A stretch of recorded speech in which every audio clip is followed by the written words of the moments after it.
slide the door for me?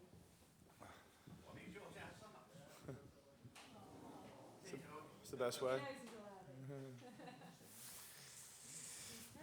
Welcome to our interns. Some of whom might take your jobs. You're on form today. Okay, when you're ready, Kirsty. Hi, Steve. How are you? Kirsty. If we could look back just quickly at last weekend, I guess it always feels like, more disappointing when you get a draw and you've been in the lead as you were. Where did it go wrong, do you think, against Luton? Well, for sure, you're right. It definitely was a situation where the feeling was that we lost the 2 points, and it was self-inflicted, and we made some poor decisions on the pitch, some poor decisions off the pitch, no doubt about that were not with bad intentions, but didn't go to plan, and we suffered some consequences for it, for sure. So we have to own that. I have to own that. And we are doing, and we have done. Of course, we have to move on as well, because there's a game round the corner that we have to be more than ready for, and and that's what we're doing. But we're not going to make any excuses. I'm certainly not going to make any excuses. It's it's a level where mistakes can be punished, and that's what happened in that game. And as I said after, it was a real pity, because we were. It's a game we obviously should have won, and would have deserved to have won if we'd kept things going, and that's as I said, that's on me as well. So, but I won't lose sight of the good things that we did in the game as well, and where we are a team and a club in transition, and we sort of embracing a lot of new things on and off the pitch, and it's going to be some ups and downs along the way in terms of trying to progress. So. As the game goes in isolation, it ended up being a disappointing one, and like I said, disappointing because of what we did as a team. But I also know that we are in a stronger position than what we were this time last year, with points and goal difference and things like that, and it shows that in general we're making some progress, and we're not going to lose, like I said, sight of that as well. You talk about mistakes on and off the pitch. By that, do you mean that maybe substitutions in the game? For sure, yeah. There's something. Obviously, you don't make any coach makes changes to have a negative effect on a game, and you always try and do it with the best intentions. But when it doesn't go as you would hope, then you have to hold your hands up, and as would some of the players would on the pitch as well. So for sure, it's we're not going to hide away. I'm not going to hide away from anything that should have been better, but I guess we have to live with it, own it, and use it as motivation to not do it again.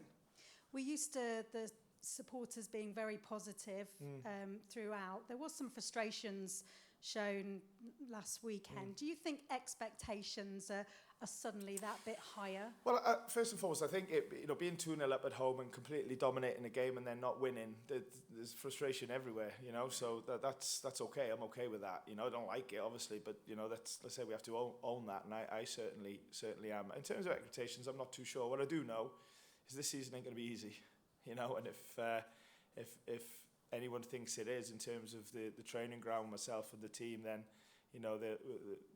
they'll be wrong, and we haven't got that mentality. We've had 20 odd years out of the Premier League. We're only our second season back in it, and it takes years and years to be a real established squad and team. So we're not long over 12 months of being back in the Premier League, and you'll have loads of case studies that you can compare to that have taken a while to really become established at this level. Look at Brighton for an example, in their first few years in back in the Premier League, and what they're doing now. And I'm not saying that's what we're going to end up doing. We all hope to do that, because you have to admire what they've done. But to think that we're only our second season in, and all of the new players that we've signed both last season and this season, and a lot of the stuff that's going on in the club behind the scenes as well. There's so much change in terms of staffing, and it's all with the idea of trying to improve. But it doesn't just happen. It takes a good few years. It takes a rocky road. It takes definitely some lows as well as highs to become the real squad, team, staff that you need to be more than comfortable at this level. And We're not at the start there, of course, because it's our second season, but we're definitely nowhere near the end, you know. And like I said, this season is going to be really difficult. There's no doubt about that. I think every season in the Premier League is anyway, but certainly when you're really trying to become a Premier League club, both on and off the pitch, and we are, like I said, in the progress and the transition of doing that. And I know that. That's why the work is every day. That's why we're not going to get too high after a win, and we're definitely not going to get too low after a poor result. Disappointed, yes, because we're competitive and we want to do well, but it's going to take real time, you know, to become the real club and team that we want to be. And there has been progression from last season, and certainly when you look at away performances, we've talked a lot about last season. This season, there's certainly been progression in terms of the performances you've been putting on away from home against some of the so-called bigger sides. Another one coming Sunday, yeah. Another one coming up. So, okay, you lost against Arsenal, but a better performance, not such a big scoreline. Manchester City, the same. Can you take confidence going into Liverpool? Well, you always aim to go to all of these games, but you're talking about these tough away games with a plan and real belief that you can do well, and then try and put a performance in that can get some sort of result that would be great, you know. And this one would be no different at Liverpool for sure. There's the games you just mentioned. Some of the performances have been decent. I'm not going to say great when you don't win a game, but definitely decent, and certainly an improvement from last year. But you know, we got to Anfield on the weekend. I was there last night for the European game, and you know, Anfield in itself is a challenge, and then the team that Liverpool are and the manager that Jurgen is means that it's right up there with as tough as it can get for an away game and a home game, but it's an away game this time. So we need to go there completely with a mindset of we need to be perfect on the day and really commit to doing that. You've had to deal with a number of injuries so far this season. How are things just a bit. looking? Any fresh injuries or anybody returning? Well, nobody's going to return to the starting lineup, that's for sure, which obviously is a bit of a frustration, particularly at the top end of the pitch, because you know, we're not blessed with options at the moment because of player availability, and Anthony has been ill for a few days as well, and he'll be touch and go, I think, for the game, and if he is available, whether he's available to start. So that's unfortunate, because obviously Anthony was excellent last week against Luton, and you know, these Premier League games are really high in every aspect, particularly physical, and you need to be, you know, feeling good about yourself physically to be able to play at the demands that the Premier League asks of you. So yeah, he's going to be a doubt. Like I said, whether he makes the squad or the team, I'm not too sure. Could be any of them things at the moment, but we haven't seen him for a little while. But no players returning, but that's fine. You know, we'd obviously hope for it to be a different situation, but it's not, and we have to work well, work at our best. I have to say, you know, after a good review, which was needed after the Luton game, training and the atmosphere has been excellent this week, been really focused, which is what it should be. But it has been, and you know, we go to Liverpool, like I say, hopefully with the right belief, plan, and commitment to do what we want to do. And Willy Bolly okay after going off? Yeah. He's fine. Yeah, he obviously had you know, the international games, didn't get back in, him and Sangare, till later than was ideal in terms of preparation, and that can have a knock-on effect. But no, Willy's fine. Okay, Thank you. Damien? Hi, Steve. One bright spot is Chris Wood's form among the goals. I just wondered, is this form kind of picked up of late because he's got people breathing down his neck? I won you scoring goals last season, and obviously Divock Origi waiting in the wings. Yeah, I think I've got to say, Woody obviously picked up an unfortunate injury, which was quite serious, put him out for a good few months, and he actually didn't return till a couple of weeks into pre-season. So he spent the whole summer rehabbing and trying to get ready. Got ready, and I have to say, you know, has been really good in training and looked really fit and fresh, and you know, is game time had been minimal because of, as you said, Taiwu's form and he was scoring goals. But when he'd come on, the obvious one is obviously Sheffield United when he got the winner. But when he'd come on, I felt that he was having the impact that you want from a substitution. And his opportunity then came through the unfortunate injury to Taiwu, and obviously he's picked the baton up and has done well. And he's played a couple of international games as well, which is good for match fitness. So he's gone from not having many starts to having quite a few in a short space of time, and that's what players want to do. Took his goals really well last week. He was disappointed he didn't score more because that's the type of guy he is.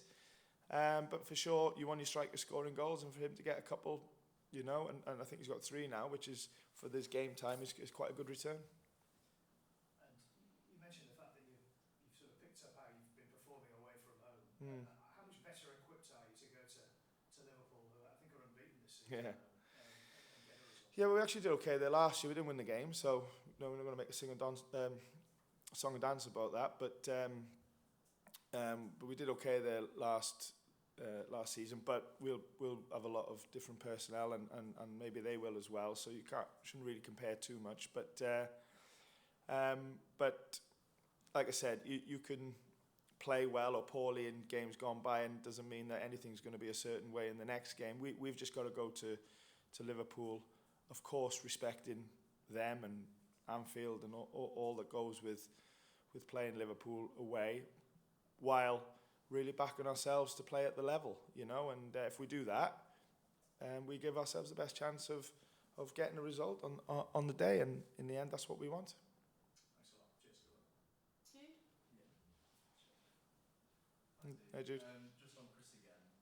What's his influence like been at the club since he's been here, on and off the pitch as well?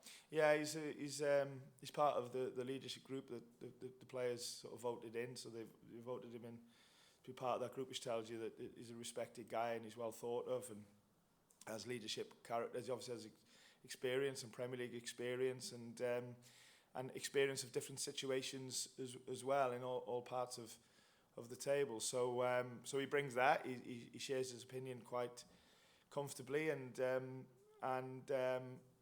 he's quite a selfless guy, really. Obviously, as a striker, he wants to play and do well and score goals, and like they all do, and they should. But he also is a thinker of others as well in the team, and he's a positive guy in so many ways. And you've had 3 draws in a row now. How do you I know. plan to change those draws into wins, especially with the tough games coming up at the minute? Yeah, I mean, obviously the last game against Luton was we've talked about that, and it should have been a different ending, and that's on me and on us. So I don't mind saying that and owning up to that. And even Crystal Palace, I look back on and think we chances with the post and chances that we had and the performance that we put in.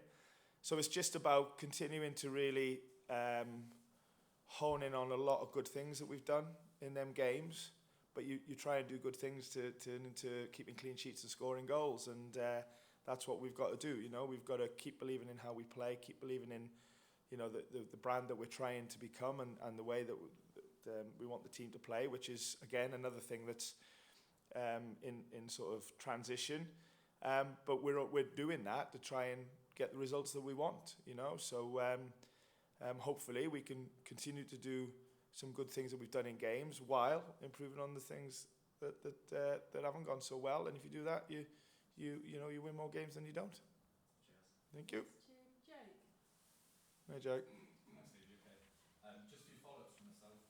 Seen that in Peterson Club Sangari, Celtic team, players have been drawing a lot of inspiration from the result you picked up against Chelsea earlier in the season. Is that something that you've been focusing on in the preparation?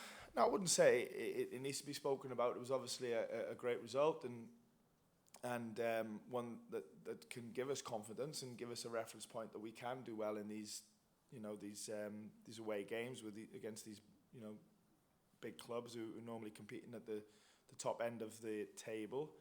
But that's a little while ago now, and we've some new players in, and some injuries and different personnel, and obviously Liverpool will be a different game to Chelsea, like every other game, and we have to deal with it in isolation as it is. But a lot of the things that you need to win a game in the Premier League, we'll have to be 100% perfect at on Sunday, plus probably some other things as well. So that's where our focus is just looking forward. You mentioned, of course, you were at Anfield last night. What did you make of the performance from Liverpool? Yeah, good. Yeah, obviously the result so tells you that the performance was good, and yeah, it's just you just want to get a feel for an opponent. It's a normal thing to do. They'll be doing the same with us and everybody else with whoever they play in this weekend, and it's something that we like to do if we can. It's not always possible because of schedules and things like that, but can just give you one or two things that you think might help you. But in the end, you know, as soon as the game kicks off, there's lots of things that can happen, and the main thing is that we try and be at our best, you know, and that's what we're going to aim to do. And on the back of that, what kind of game are you expecting against them? Tough one. Yeah. I mean, yeah, they obviously are well watched and sort of spoke about and documented team with the obvious strengths of, well, everywhere really, you know, with Trent's passing ability and Salah and Diaz, you know, offer great penetration, and they got fantastic footballers, you know, in and around all of that as well, that are making a difference. But this is the Premier League. It's Liverpool. We know that they're going to be full of strong aspects, but that doesn't mean that we can't have a good influence on the game ourselves, and that's what we got to do. Great. Thanks, Steve. You too, mate. Thank you. Thanks,